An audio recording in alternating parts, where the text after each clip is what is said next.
warahmatullahi wabarakatuh. Selamat pagi anak-anak. Hari ini kita bertemu lagi dalam pelajaran Bahasa Indonesia. Kita sudah sampai pada pekan yang ke-8 untuk kelas 11 SMK STM Turen. Materi kita di pertemuan ke-8 yaitu mengonstruksi sebuah karya ilmiah dengan memperhatikan isi, sistematika, dan kebahasaan karya ilmiah. Pada materi ini, kalian diharapkan mampu mengungkapkan informasi berdasarkan isi karya ilmiah dan juga mampu menulis karya ilmiah dengan memperhatikan sistematika dan kebahasaan. Untuk yang pertama, mengungkapkan informasi berdasarkan isi karya ilmiah. Karya ilmiah yang menjadi bahan untuk diskusi biasanya disebut dengan makalah. Makalah sering pula disebut sebagai kertas kerja, yakni suatu karya ilmiah yang membahas suatu persoalan dengan pemecahan yang didasarkan hasil kajian lapangan. Makalah merupakan karya ilmiah yang secara khusus dipersiapkan dalam diskusi-diskusi ilmiah. Contohnya simposium, seminar, atau lokakarya. Makalah terdiri atas pendahuluan, pembahasan, dan simpulan. Untuk yang pertama yaitu pendahuluan. Bagian ini menguraikan masalah yang akan dibahas, yaitu meliputi latar belakang masalah, perumusan masalah, dan prosedur pemecahan masalah.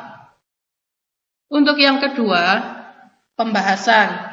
Bagian ini memuat uraian tentang hasil kajian penulis dalam mengeksplorasi jawaban terhadap masalah yang diajukan, yang dilengkapi oleh data pendukung serta argumentasi-argumentasi yang berlandaskan pandangan ahli dan teori yang relevan. Yang terakhir ada simpulan. Bagian ini merupakan simpulan dan bukan ringkasan dari pembahasan. Simpulan adalah makna yang diberikan penulis terhadap hasil diskusi. Dalam mengambil simpulan tersebut, penulis makalah harus mengacu kembali ke permasalahan yang diajukan dalam bagian pendahuluan. Pada bagian akhir, harus dilengkapi dengan daftar pustaka, yakni sejumlah sumber yang digunakan di dalam penulisan makalah tersebut. Yang dimaksud dengan sumber bisa berupa buku, jurnal, majalah, surat kabar, ataupun laman dari internet.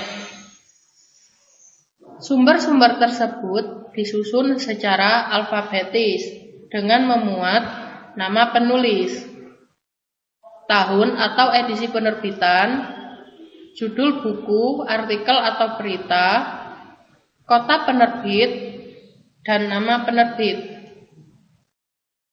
Untuk contoh penulisan daftar pustaka adalah sebagai berikut. Di sini ada Kusmana, Suherli, titik. Untuk Kusmana, Suherli itu merupakan nama penulis yang dibalik. Jadi Suherlinya berada di belakang, Kusmananya berada di depan. Kemudian titik 2010 itu merupakan tahun atau edisi penerbitan. Kemudian merancang karya tulis ilmiah merupakan judul buku. Bandung merupakan kota penerbit dan Roda Karya adalah nama penerbitnya. Yang kedua, menulis karya ilmiah dengan memperhatikan sistematika dan kebahasaan. Untuk menulis karya ilmiah yang baik, langkah-langkah yang harus kita tempuh adalah sebagai berikut. Yang pertama, menentukan topik. Langkah awal menulis sebuah karya ilmiah adalah menentukan topik.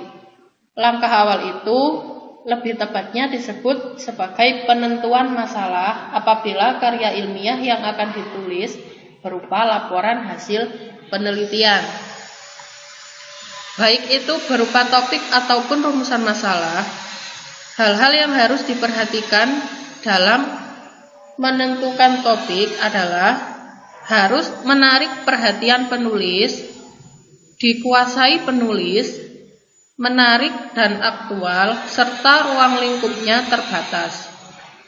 Yang kedua, membuat kerangka tulisan.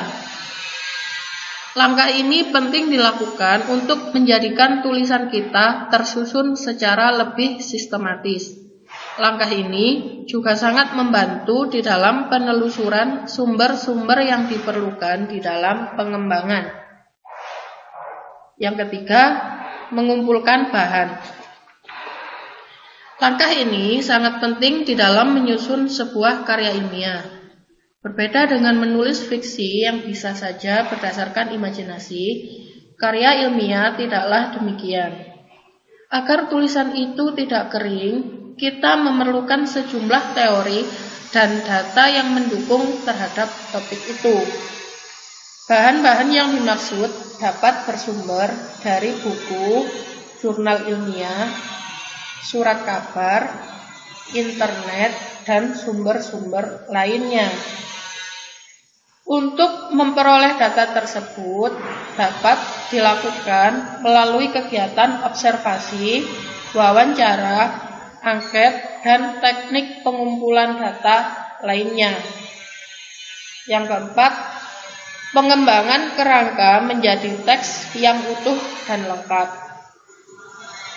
Kerangka yang telah dibuat kita kembangkan berdasarkan teori dan data yang telah dipersiapkan sebelumnya.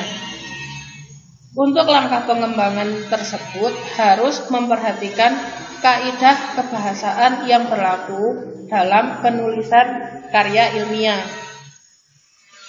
Untuk lebih jelasnya, silakan kalian membaca modul yang sudah